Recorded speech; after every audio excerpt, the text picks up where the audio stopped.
Welcome to the Key of Imagination. This week we're going to be looking at the Twilight Zone episode, The Purple Testament. We'll look at how Shakespeare's King Richard II connects with the story. We'll think about what it means for Lieutenant Fitz to have this supernatural power, and I'll reveal to you my moment of awe. So, grab your keys, and let's open up this door to the fifth dimension.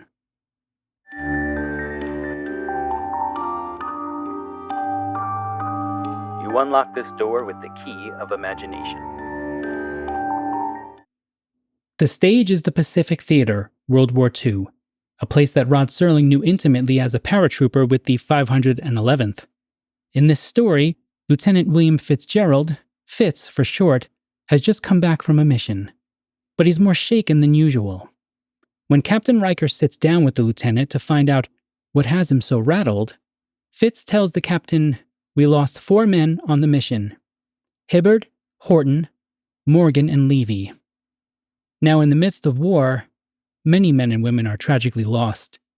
But what makes these 4 particularly of interest is that Fitz knew the day before that they were not going to make it out of the mission alive. He could, quite literally, see it in their faces. Somewhere, at some point in time, Fitz picked up a gift, or rather a curse. The ability to see if a man's death was on the immediate horizon. And when orders came down from above for Captain Riker to go on a mission, Fitz begged him not to go.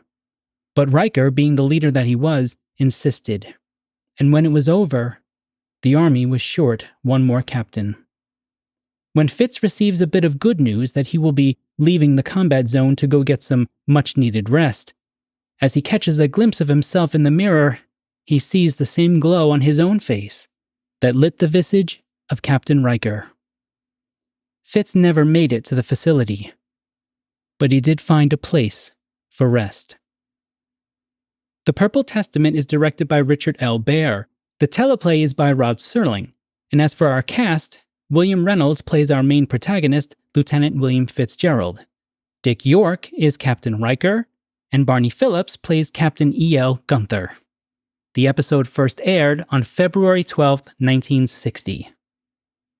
As for our tidbits, I'm going to read a short section from Anne Serling's book, As I Knew Him, which is a fantastic read, by the way. If you haven't picked up a copy, I encourage you to do so. Although my father's physical wounds are a daily reminder of the war, they pale against the emotional scars he and many war veterans endure. He turns to writing as catharsis. Like many writers of his generation, the war continues to provide material and motivation throughout his career. I want to take a second and point out something that Serling came to know on his own without any help. Writing is not simply the production of words. Writing is thinking. It's an attempt to place narrative order on the chaos of our thoughts. If you're struggling with something, and you just can't seem to crack what's going on, write about it. Look, don't try to write something perfect. Just simply write your way to a narrative, a story, that is as coherent as you can make it. It's one of the reasons why we write in journals, diaries, and often as a part of therapies. Now, something else of note. Fitzgerald names those 4 men who died early on in the episode in the mission: Hibbard, Horton, Morgan, and Levy. Now, 2 of these names appear in Serling's short work, First Squad, First Platoon, which was a previously unpublished work by Serling until the Strand magazine published it, with permission, of course, of the Rod Serling Memorial Foundation and the family. And again, I encourage all of you to pick up a copy of the magazine, if for no other reason than to support the hard work of Andrew Gully and the people who made this happen. It's really quite a jarring and moving piece by a very young Serling, just fresh out of his service, around 21, 22 years old, and attending Antioch College. Now, all 4 of these names were real people that Serling knew in his time in war: Melvin Levy, Warren Hibbard, Newell D. Morgan, and John Horton. These were real men that he knew who were killed in action. But here they are. And that is also what stories do. They immortalize us, as long as we keep telling them. We've known this for thousands of years, by the way, and it's still very much true today. When we lose someone we love, the hurt does not go away. It simply gets pushed to the side, compartmentalized with all of the day-to-day things that we need to accomplish. However, never forget to tell stories about them, to laugh, to cry, to remember that you were blessed with a unique position of having known that individual. My initial thoughts on this episode are somber. War is a complex, sensitive topic, and the more you read into Serling's experience in the war, the more you begin to see these episodes a little differently. It's a tough episode to watch, but I do like it. There's a lot of dark, brooding themes in my specific area of literature, that being early American literature, and Serling definitely has a bit of that in his work as well, which I think is what speaks to me at times about his writing. And even this episode has a bit of that in it, the whole idea of whether or not Fitz's abilities are a curse or a gift. That's right up my dark romantic alley, and although I like that part of the story, it doesn't make it any easier to know that there's more truth in this fictional story than we might initially think. Question 1. Why does Serling invoke Shakespeare for this episode? I want to be clear about something from the get-go. What I'm about to do with this question is simply my own interpretation of some of the themes that I think Serling might have had in mind when he invoked Shakespeare. These aren't the exact settled thoughts of Serling. They're my own. Now that's an important distinction to make because it might be the case that at some point, someone, maybe even myself, can dig a little deeper into Serling's reading habits and get an even more accurate interpretation of his use of Shakespeare. But for now, we're going to simply look at how I think the Twilight Zone episode connects with Shakespeare's play, King Richard II. Okay, let's talk about reading Shakespeare for a moment because this is also going to connect with our understanding of the role that Shakespeare plays here. There are really two ways to read Shakespeare.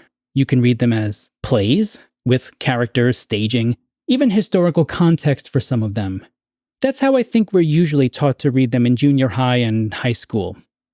But there is another way. It's what we might call close reading. This is more like how I like to do it. And at least for me, it always creates much more excitement and potential for awe. Now, what's the difference? Close reading does not ignore the plot, but what it does is it favors looking at the language and the context of a broader scope of humanity. So when we read Hamlet's famous "to be or not to be, that is the question," a close reading would break down those words and then try to see how it connects us to humanity. In this case, we might focus on the term be, and we might ask, what does it even mean to exist? Or what does it mean to not exist? Those questions have nothing really to do with the play or the plot itself, not in the traditional sense, but in my humble, non-Shakespearean scholar world, it's the most enjoyable way to approach Shakespeare. I was taught by a great close reader as an undergraduate by Dr. Mark Ricciardi, and he passed that on to me. And now I'm going to pass it on to all of you as well. Now, I'm not saying it's the only approach, or that it's even the best approach. It's merely an approach to reading Shakespeare and literature. Okay, so here's a super quick plot synopsis of King Richard II. Now, we're mainly going to focus on two characters for our synopsis, King Richard and Henry Bolingbroke, who would later become King Henry IV. Now, at the beginning of the play, Bolingbroke approaches the king to inform him of potential embezzlement and plots to kill the Duke of Gloucester by Thomas Mowbray. To settle the charges, Mowbray and Bolingbroke agree to fight. King Richard, however, has a different plan. He exiles Mowbray from England forever, and Bolingbroke for, at first, 10 years, but then it's bartered down to 6. Meanwhile, King Richard has his sights on war with Ireland. Bolingbroke defies the orders of the king and returns to the land upon the death of his father. You see, King Richard seized the land and goods of Bolingbroke's family, and Henry wants it back. To make a long play a bit shorter, Bolingbroke is not only able to get his lands back, but he gets the crown, and King Richard ends up dead. Now, that does not really do the play justice, right? It's been quite a while since I read Richard II, But as I was rereading it for this episode, I was reminded of how good it is. So, of course, I recommend giving it a full read. Okay, that's kind of the plot. Let's dive down a bit deeper into particulars so that we can then connect it to our Twilight Zone episode. Many people are probably aware of the notion of the divine right of kings. This essentially means that the hand of God himself appoints the king to rule over the people. So if you're against the king, you are, for all intents and purposes, against God. That theme plays an important role here as well. Here is King Richard himself talking about it. Not all the water in the rough rude sea can wash the balm off from an anointed king. The breath of worldly men cannot depose the deputy elected by the Lord. For every man that Bolingbroke hath pressed to lift shrewd steel against our golden crown, God for his Richard hath in heavenly pay, a glorious angel. Then if angels fight, weak men must fall, for heaven still guards the right. Now, what's fantastic about this section is the idea that if God is for us, who can be against us? The angels themselves will go to war on behalf of King Richard, and the weak men who dare stand against the Lord's army shall certainly fall. There's a moment, however, where Richard begins to question what's happening, and thoughts creep in his mind about Bolingbroke being able to usurp his throne with a great army. Those thoughts are quickly banished, however, and Richard says the following. I had forgot myself. Am I not king? Awake, thou coward majesty! Thou sleepest! Is not the king's name 20,000 names? Arm! Arm my name! A puny subject strikes at thy great glory. Look not to the ground, ye favorites of a king. Are we not high? The king's name is worth 20,000 names. Wait, what does that mean? Okay. What it means is, with a single word, the king can send 20,000 troops to go fight. It's by his name that he can do so. But on a more metaphorical level, the king's right, his divine right, is worth more than even 20,000 men. His name alone can strike fear in the hearts of his adversaries. It's all really quite fantastic stuff. Now, Bolingbroke has been wronged. His rightful lands and titles have been taken from him after the death of his father. So toward the end of the play, when he's finally at the castle and Richard is still inside, holding on with very little to no hope of getting anything back to his advantage, Bolingbroke says the following. I'll paraphrase first and then quote. He basically says, I'll lay down my arms right now, provided that you, King Richard, end my banishment and restore my lands. Then he states, if not, I'll use the advantage of my power and lay the summer's dust with showers of blood, rained from the wounds of slaughtered Englishmen. Okay, now let's make our way to the actual verse that is the inspiration for the title of our Twilight Zone episode. When King Richard emerges from the castle, he gives the following speech to the Earl of Northumberland. My master, God omnipotent, is mustering in his clouds on our behalf. Your children yet unborn and unbegot, that lift your vassal hands against my head, and thread the glory of my precious crown. Tell Bolingbroke, for yond methinks he stands, that every stride he makes upon my land is dangerous treason. He is come to open the purple testament of bleeding war. Okay. Pause for a second. When people talk about this line, they tend to stop right there, but you can't. You don't really get the fullness of what King Richard is talking about unless you include the rest of the speech. Here is the rest of that speech. But ere the crown he looks for live in peace. 10,000 bloody crowns of mothers' sons shall ill become the flower of England's face, change the complexion of her maid pale peace to scarlet indignation, and bedew her pastures grass with faithful English blood.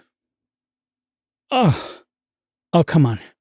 These lines are beautiful, courageous. They stir up passions, even a feeling that one would like to be a part of something so big and seemingly so meaningful. To take sides and fight for one's king, or to fight for the right for another to be king.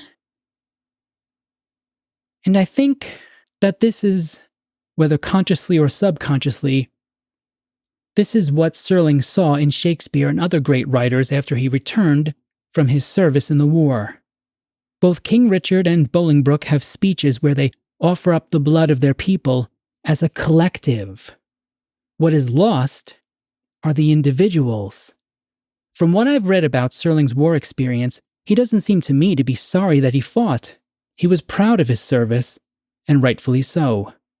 I think Serling's point here is that these speeches where the individuals become the collective are too easy, too beautifully sculpted for us to even maintain a proper vision of what happens when the collective is moved into actual combat.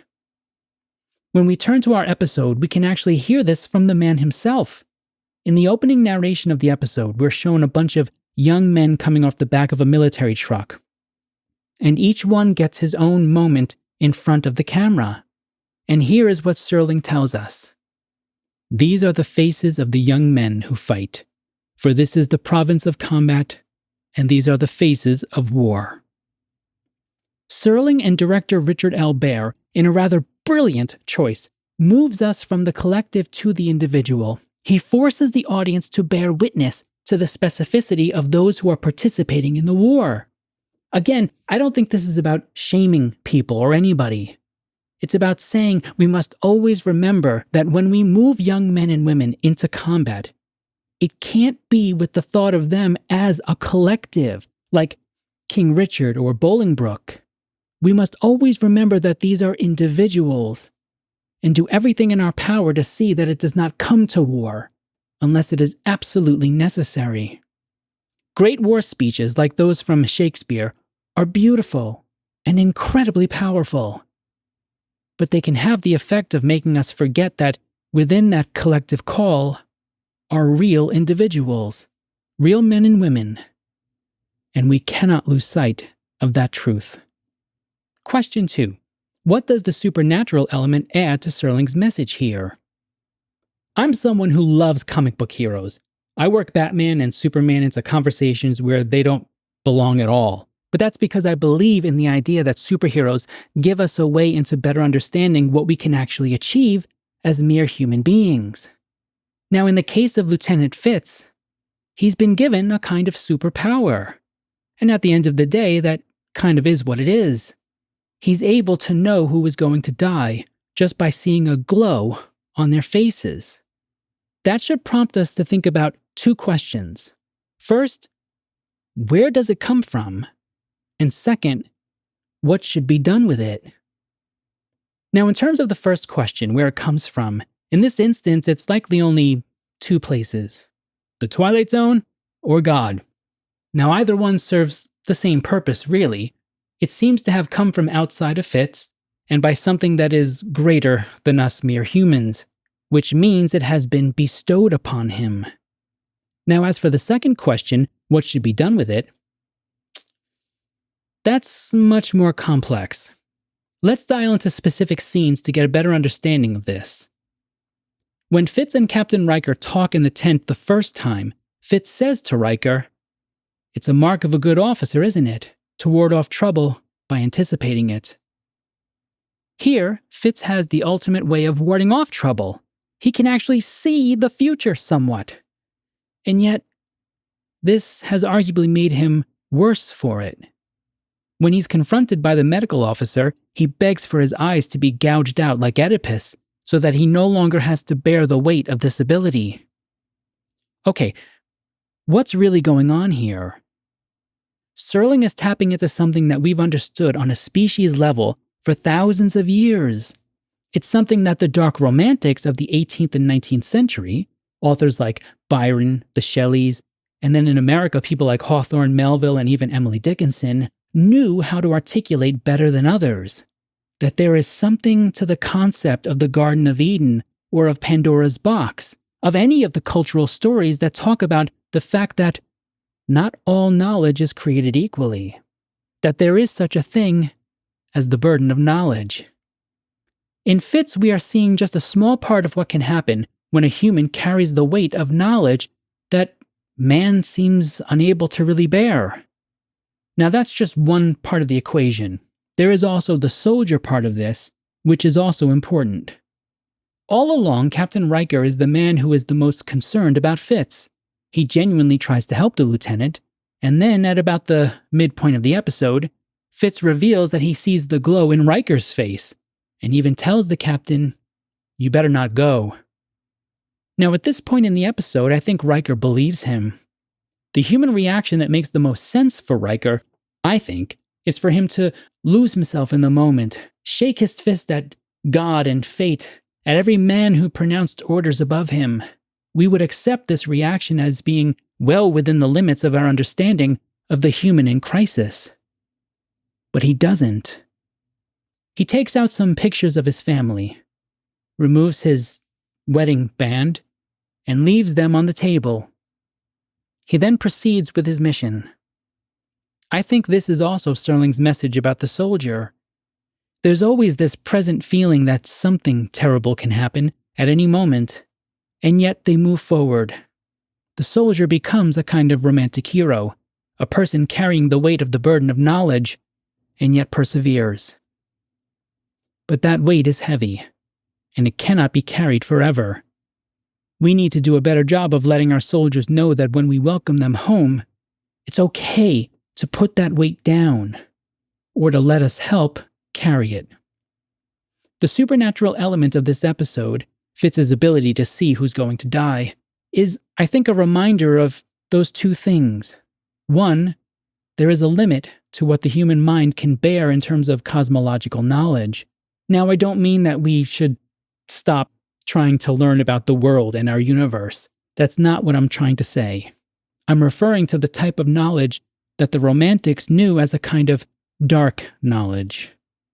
Secondly, I think Serling was showing us that there's almost a kind of supernatural gift that goes into the mind of a soldier when he or she goes into battle. A kind of strength to be able to carry that romantic knowledge and persevere. However, it often comes with a heavy price, one that sometimes requires help from the rest of us. Question 3. What are your moments of awe? I'm always in awe of the people who serve in the military, especially in times of war. My grandfather was in the army in World War II, and he certainly saw some things that changed him, although he was always kind to me and my sisters. There are a lot of actors in the Twilight Zone who served in the war, and they came back to become, writers and performers. In this episode, you have Barney Phillips, who served in World War II, and of course Serling himself. I do wonder sometimes if acting or writing, professions that allow people to tell stories and be creative, helped get a lot of these men through hard times. Obviously, this is no replacement for good medical care, but I think telling stories and being creative helps. Serling certainly believed so. As for my rating, I give this episode a very solid middle tier. I think more could have been explored with the concept, but the concept itself is quite good, and you do get a sense of just how much such a gift would weigh on the shoulders of someone who has to issue commands to young men and women to fight. Next time, we'll be taking a look at Elegy, and here are your questions to consider as you watch. Question 1. What is the rationale behind Wickwire's ultimate decision? Question 2. Why might people choose to be preserved like this on an asteroid? And question 3. What are your moments of awe? Another episode in our proverbial Twilight Zone book, but a difficult one. When talking about something so intimate as war experiences, I always want to do my best to be truthful and respectful. I also hope to represent Serling as honorably as possible. We have a few war episodes in the Twilight Zone, so if I didn't get it just right here, I'll keep working on it for the next one. I've got an announcement this week. I've purchased my tickets for Serling Fest, which will be held in Binghamton on Friday the 13th through Sunday the 15th. Now, I don't think I'll be able to go on Friday because I'm teaching on Fridays this coming semester. However, I should be there on Saturday and hopefully Sunday as well for the unveiling or commemoration ceremony of the Rod Serling statue in Recreation Park. If you're around and looking for something to do that weekend, take a trip and come see the festivities. And if you see me, don't be afraid to come over and say hi. Head over to thekeyofImagination.com to continue our conversation. You can rate this episode, learn more about me, watch previous episodes of the show, and check out my Curios page, where I showcase some of the Twilight Zone trinkets I've bought over the years. I encourage people to email me thoughts and comments, whether it's about a particular Twilight Zone episode, your rating for an episode, or about the Key of Imagination show. You can get those to me as a text email, an audio clip, or even a video clip of roughly no more than 5 minutes to keyofimaginationsshow@gmail.com. Keep in mind, even though we talk about some serious topics, we're trying to maintain as family-friendly of an atmosphere as we can. If you would rather I not use your comments on the show, please indicate that so I can respect your decision. If you enjoyed the show, I ask that you please take a moment and do one of the following to help build our community. Rate the show, review the podcast, leave comments, thumbs up, all of those usual algorithmic gymnastics. That will help us get the show in front of more people and help us build our community of Twilight Zone fans. However, even if you do none of that, and you absolutely hated every minute of this, I would still like to thank you for spending some time with me. Until next time, remember, all doors are open to those who possess the key of imagination.